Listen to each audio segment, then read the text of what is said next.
What is up, everyone? Hopefully, everyone's doing good so far. It's good to see everybody again. I haven't been super consistent with what I've been doing, and it has to do a lot with my personal life as well. So, I will try to do as much as I can. I hopefully will get some more time in the future, but as of right now, I am going to be just here and there, up and about. But I want to mention a few things because I know that now a lot of people have kind of noticed and know where I work. And I just want to mention that if you ever do come in and you see me, if you see me like once or twice before at the place and you come again and I card you, don't take it personal, okay? We see so many faces there. And so when I'm doing my job, I don't recognize everybody right off the bat. If you come in regularly, like almost every day, because we do have some regulars that come in every single day, and I see them all the time, so that's why I'm familiar with the faces. I know their names. But if you don't come regularly and I see you like once or twice, maybe a week, and I card you, don't take it personal. Just let me know who you are again, because I get that a lot. And so I just want to put it out there since so many people have kind of been recognizing me, and a lot of people have just been trying to get in because they're coming up and going, "Oh, you don't recognize me?" Of course I don't. That's why I'm asking for your card. So I just want to drop that out there. Don't take it personal. Just let me know who you are again, and I'll decide if I want to card you or not. On the second note, if we card you, a lot of people have been asking, why do we take a picture of your ID? Now, I'm going to be very firm about this in front. A lot of people in our community look alike. Okay? We're Asians. We all look alike. But a lot of us, all right, especially the Hmong people in Minnesota, for some reason, y'all are like 185 to 210 pounds. Like you're right in the age group. And y'all, you're like 5'6", 5'5", and you're just stocky. You're all built the same. So I'm not saying you have the same faces, but there are so many people that look so similar.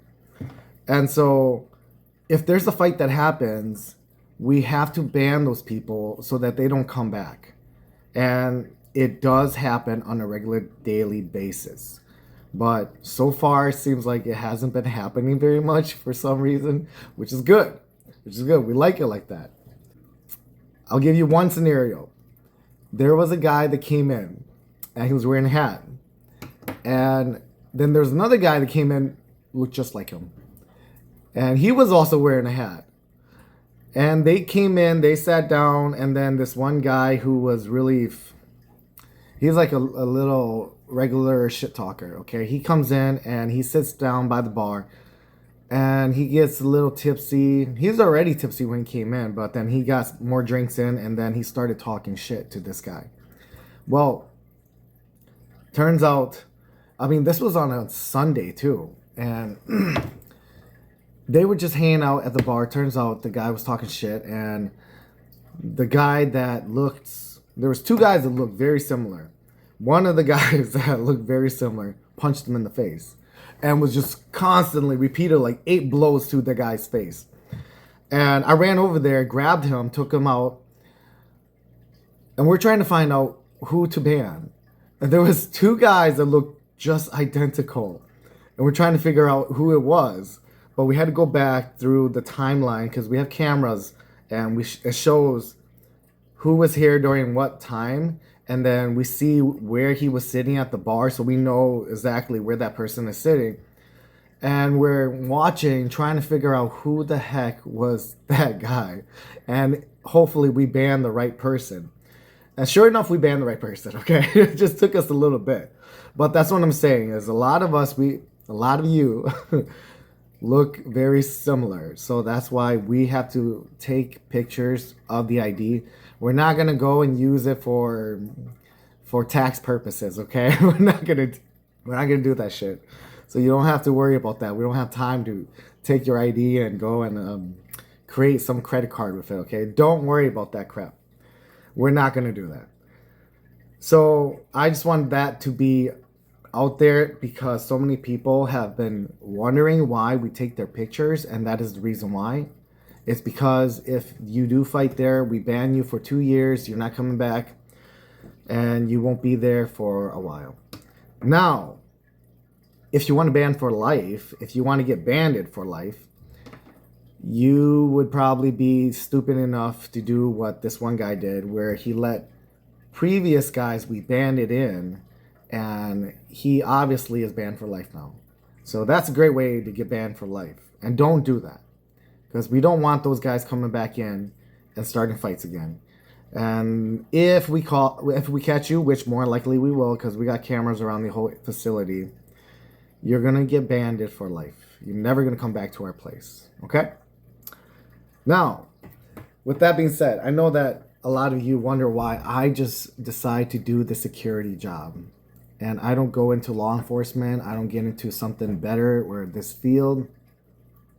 I will tell you that working as a security at a bar is probably the best experience to ever get into if you're getting into a field of law enforcement, or if you're getting into a higher security field, whether it's airport security or if you're doing security for a very important person.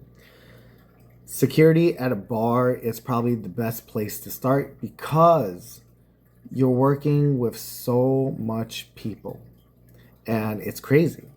There's fights all the time. So you're going to learn how to deal with people. You're going to learn how to deal with fights, altercations, confrontations, and you're going to learn how to deal with yourself, because now you have to know how to hold yourself back. It's a lot harder when you're working at a sports bar that's in the Hmong community and you're Hmong, because everybody is family. Trust me, everybody knows each other. Or if you don't know them, they're going to know someone who's going to know you, and you're going to know someone who's going to know them. So it's a lot harder that way. And so, like I said, best place to start if I was going to be a security officer, it would be at the bars, to get into the next field, which is whatever it is, law enforcement, airport security, whatever it is. Okay, security for a very important person, whatever it is. And that's about it. You know, that's one of the reasons why I don't love working there, but I like working there. I don't mind working there. Most of the time, it's fun enough. I interact with people. I've networked with a lot of people there, and I've made a lot of friends. If you are looking to become a security over at my place, because we are looking right now, hit me up, or just head over to the place where I work at. I know a lot of you know where I work at already, and just grab an application, fill it out, and you'll be on the crew. Trust me, you'll learn a lot. And I'll probably be the one end up training you.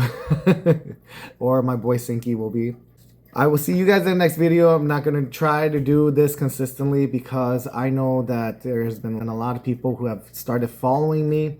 And thank you guys. Thank you guys for staying tuned and following. But I will do my best to keep active and consistent. If you follow me on my personal page, I'm probably going to be doing more Hmong speaking on there now. So I'm going to be doing Hmong and English. On this page with my fight system, it's just going to be straight up English. So if you're following me on the fight system, this is going to be the place where you will probably be seeing me do more English videos. Okay? I will see you in the next video. Hopefully you guys take care, stay warm. It's still a little chilly if you're in Minnesota, and have a great day. All right? Peace.